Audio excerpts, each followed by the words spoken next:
Do you want to learn English? There's an app for that.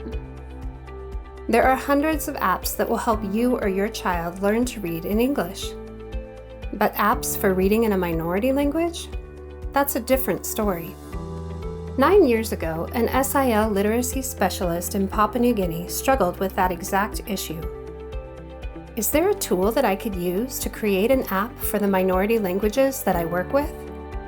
This question led to the start of the Education for Life initiative, which aims to support literacy and education through the use of user-friendly and sustainable technology.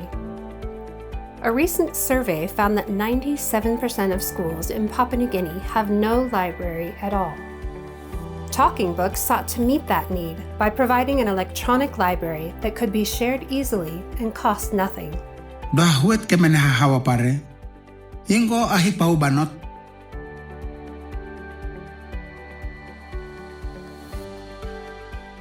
She went and asked Pig, "Hey, can you help me plant this corn?" Initially, Talking Books didn't gain much traction in Papua New Guinea. However, all that changed when the Education for Life team was invited to do a presentation for UNICEF in Fiji. The response they got told them that the concept of talking books was something big. That presentation led to EFL's first workshop. 22 staff from 6 different ministries of education came to Fiji to join the first Talking Book workshop. Soon after that, Save the Children knocked on the door of SIL Papua New Guinea.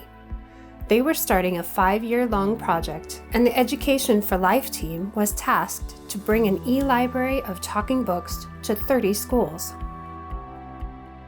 Because the ebook solution had to be simple enough for local elementary school teachers to use, the EFL team contacted the Bloom team. In response, the Bloom team intensified their efforts around audiobooks, and 4 months later, the first Bloom reader was launched. Education for Life also had to come up with a solution on how to use talking books in a classroom.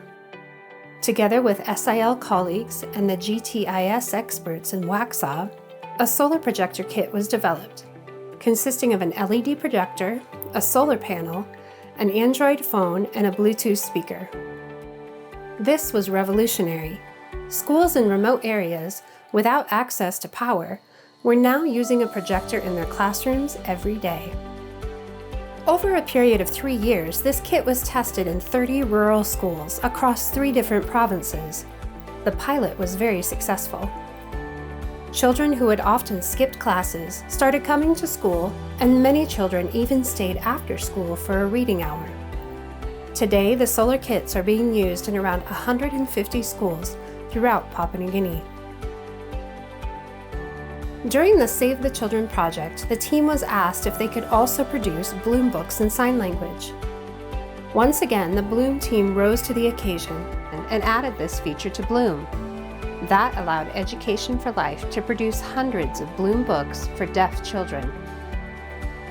But the original question still hadn't been answered.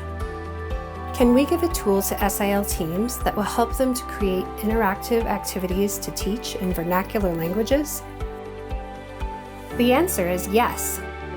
It is now possible to turbocharge Bloom with simple activities like spell the word, unscramble the sentence, or match the word with the picture. Education for Life calls them LinguaBits.